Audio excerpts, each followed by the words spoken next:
তো বাইজেন্টাইনরা এখানে শিকল দিত, অর্থাৎ মুসলিমদের বা শত্রুদের জাহাজ এখানে আটকে দিত, তারপর উপর থেকে তীর মারত, আর শুধু তাদের জাহাজ আসলে শিকলটা তুলে শহরে প্রবেশ করতে পারত। সুলতান মোহাম্মদ ফাতেহ রহিমাল্লাহ এখানে যখন বাধাপ্রাপ্ত হলেন, তখন তিনি যে সিদ্ধান্ত নিয়েছিলেন আমি আপনাদেরকে একটু দেখাচ্ছি। ফাতেহ রহিমাহুল্লাহ উনি যে এই জাহাজ পাহাড়ের উপর দিয়ে আনলেন, এটা কিভাবে আনলেন? ইসলামকে আরও মজবুত এবং সুপ্রতিষ্ঠিত করার জন্য আমরা আমাদের পূর্বসূরীদের পথ অনুসরণ করব, পদাঙ্ক অনুসরণ করব। আল্লাহ পাক আমাদেরকে তৌফিক দান করুন। প্রিয় দর্শক, আমরা আগে মসজিদে সুলাইমানের কথা বলেছিলাম। তো মসজিদে সুলাইমানির এইটা হলো বসফরাস প্রণালী, যেটা সমুদ্র থেকে আসছে, সম্ভবত প্রশান্ত মহাসাগর থেকে। আর এই যে জায়গা, এটাকে বলা হয় গোল্ডেন হর্ন। গোল্ডেন মানে স্বর্ণ, আর হর্ন মানে শিং, অর্থাৎ মারমারা হয়ে শিংয়ের মতো এটা কুস্তুনতুনিয়ায় প্রবেশ করেছে।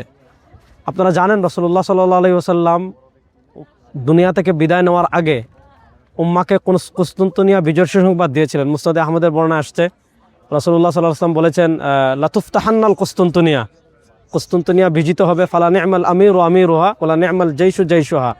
যে আমিরের নেতৃত্বে, যে সেনাপতির নেতৃত্বে কুস্তুনতুনিয়া বিজয় হবে, তিনি কতই না উত্তম সেনাপতি। যে বাহিনী কুস্তুনতুনিয়া কনস্টান্টিনোপল বিজয় করবে, সে বাহিনী কতই না উত্তম বাহিনী। তো এইটা হলো আপনার রাসূলুল্লাহ সাল্লাল্লাহু আলাইহি ওয়াসাল্লাম ইন্তেকালের পর মুআবিয়া রাদিয়াল্লাহু তাআলা আনহুর খিলাফতকালে প্রথম কুস্তুনতুনিয়া অভিযান পরিচালনা করা হয়। ওখানে বিজয় হয়নি, সুলতান মোহাম্মদ ফাতেহ রাহিমাহুল্লাহ তিনি কুস্তুনতুনিয়া বিজয় করেছিলেন। এবং সুলতান মোহাম্মদ ফাতেহ রাহিমাহুল্লাহ যে কাজটা করেছিলেন, বর্তমান যুদ্ধবিদ্যা এখনও এটা একটা অবিস্মরণীয় বিষয়। সেটা হলো এই যে জায়গা যেটা দেখতে পাচ্ছেন, এটা হলো গোল্ডেন হর্ন। অর্থাৎ যেহেতু চতুর্দিকে পাহাড়, কুস্তুনতুনিয়া আসার রাস্তা ছিল শুধু এই সমুদ্রপথ দিয়ে, দিক দিয়ে আসতে হতো। তো বাইজেন্টাইনরা এখানে শিকল দিত, অর্থাৎ মুসলিমদের বা শত্রুদের জাহাজ এখানে আটকে দিত, তারপর উপর থেকে তীর মারত, আর শুধু তাদের জাহাজ আসলে শিকলটা তুলে শহরে প্রবেশ করতে পারত। সুলতান মোহাম্মদ ফাতেহ রহিমাল্লাহ এখানে যখন বাধাপ্রাপ্ত হলেন, তখন তিনি যে সিদ্ধান্ত নিয়েছিলেন আমি আপনাদেরকে একটু দেখাচ্ছি। ওই যে পাহাড় দেখা যায় ওইদিকে, সুলতান মোহাম্মদ ফাতেহ রহিমাল্লাহ এখানে বাধাপ্রাপ্ত হয়ে জাহাজগুলো আপনার টেনে ওই দিক থেকে তুলে এনে এখানে নামিয়েছিলেন। তো কনস্টান্টিনোপলের সৈন্যরা এই জায়গায় এগুলাতে পাহারা দিচ্ছিল।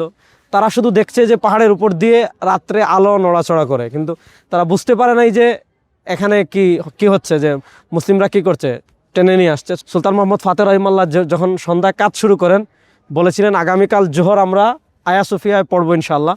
তো যেদিন রাত্রে পার হয়েছেন, পরের দিনই কুস্তুনতুনিয়া বিজয় হয়ে যায়, কনস্টান্টিনোপল বিজয় হয়ে যায়। মুসলমানরা আয়া সোফিয়া কী করে জোহরের নামাজ পড়ে। আমরা দেখতে পাচ্ছি বাংলাদেশের আমাদের সকলের মুরব্বী আল্লামা খালেদ সাইফুল্লাহ ইবি হাফিদুল্লাহ আমাদের সাথে আছেন, আল্লামা মাহফুজুল হক হাফিদুল্লাহ আমাদের সাথে আছেন। আমি তাদের সংক্ষিপ্ত অনুভূতি জানবো, বিশেষ করে ইতিহাসের এই সমৃদ্ধ জায়গায়, যে জায়গার বিজয়ের সুসংবাদ রাসূলুল্লাহ সাল্লাল্লাহু আলাইহি ওয়াসাল্লাম দিয়ে গিয়েছেন, সে জায়গায় আমরা আসছি, সেই সুদূর বাংলাদেশ থেকে।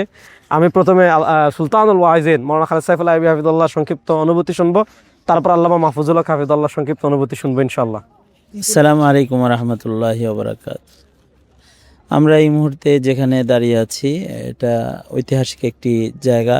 এখানে আসার পরে মুসলমানরা যে ত্যাগ আর কোরবানি আর মুসলমানদের যে ইমানি শক্তি, যেটা ফাতেহ রহিমাহুল্লাহ উনি যে এই জাহাজ পাহাড়ের উপর দিয়ে আনলেন, এটা কিভাবে আনলেন? এটা তাদের ত্যাগ কেমন ছিল, তাদের সাহস কেমন ছিল, তাদের ইমানি শক্তি কেমন ছিল, এবং এগুলো তাদের কারামতেরও অংশ, যে এটা ওনাদের যুদ্ধ জীবনের কারামত। এটা শুধু এই জায়গা বিজয়ের জন্য ওনাদের কোরবানির ইতিহাস এরকম না, একটা ঐতিহাসিক স্পট। এই পথেই হজরত আবু আইয়ুব আনসারী রাদিয়াল্লাহু আনহু এসেছিলেন এই ইউরোপ বিজয় করার জন্য এবং শাহাদাত বরণ করেছিলেন। আর এই 500 বছর আগের মাদ্রাসার যে স্থাপনাগুলো এখানে রয়েছে, যে তাদের দ্বীনি চেতনা কেমন ছিল, যে মসজিদ একই সাথে মসজিদ, একই সাথে খানকা এবং একই সাথে ফিকহি গবেষণার কেন্দ্র এবং উচ্চতর দ্বীন শিক্ষার আয়োজন, সেটা ওই আমলে রাষ্ট্রীয়ভাবে যেটা করা হয়েছিল, এগুলো আমাদের জন্য একটা ইবরাত। এইগুলো হারিয়ে যাওয়ার কারণে আজকে আমাদের মুসলিম উম্মাহ আজ বিপদগ্রস্ত এবং মুসলিম উম্মাহ তাদের ঐতিহ্য হারিয়েছে। আল্লাহ তাআলা আমাদেরকে এই সফর থেকে আকাবিরদের কোরবানি অনুধাবন করার তৌফিক দান করেন, আমিন। প্রিয় দর্শক, একটা তথ্য শেয়ার করি। সুলতান মোহাম্মদ ফাতেহ রহিমাল্লাহ যখন কনস্টান্টিনোপল বিজয় করেন, তার বয়স ছিল মাত্র 21 বছর। আজকে এই মুবারক জায়গায় আমাদের সাথে আমাদের সকলের মুরব্বী, বেফাকুল মাদারিসিল আরাবিয়ার সম্মানিত মহাসচিব শেখুল হাদিস আল্লামা আজিজুল হক নবরুল্লাহ মারকাদর সুযোগ্য সাহেবজাদা, জামিয়া রহমানিয়ার প্রিন্সিপাল মাওলানা মাহফুজুল্লাহ কাফিজুল্লাহ আমাদের সাথে আছেন। আমরা তার সংক্ষিপ্ত অনুভূতি শুনবো এই জায়গায় এসে। আলহামদুলিল্লাহ, আমরা আল্লাহ পাকের বিশেষ তৌফিকে ঐতিহাসিক জায়গায় আমরা আজকে অবস্থিত। এখানে ইউরোপ এবং এশিয়া এই দুই পার্টকে একত্রিত করার জায়গাটাই এখানে। আমাদের পিছনেই এখানে ক্যানেল রয়েছে। ক্যানেলের এক পাশে এশিয়া পার্ট, এশিয়া অংশ, আর আরেক পাশে হলো ইউরোপ অংশ। তো এই জায়গাটা আমরা ইতিমধ্যেই শুনেছি যে আমাদের পূর্বসূরিদের যে আল্লাহ প্রদত্ত কৌশল, হেকমত এবং হিম্মত এর বদৌলতে অল্প সময়ের মধ্যে সুলতান মোহাম্মদ ফাতেহ তিনি কিভাবে কৌশলী ভূমিকা নিয়েছেন, প্রতিপক্ষ সেটা আঁচও করতে পারেনি, ধরতেও পারেনি, বুঝতেও পারেনি।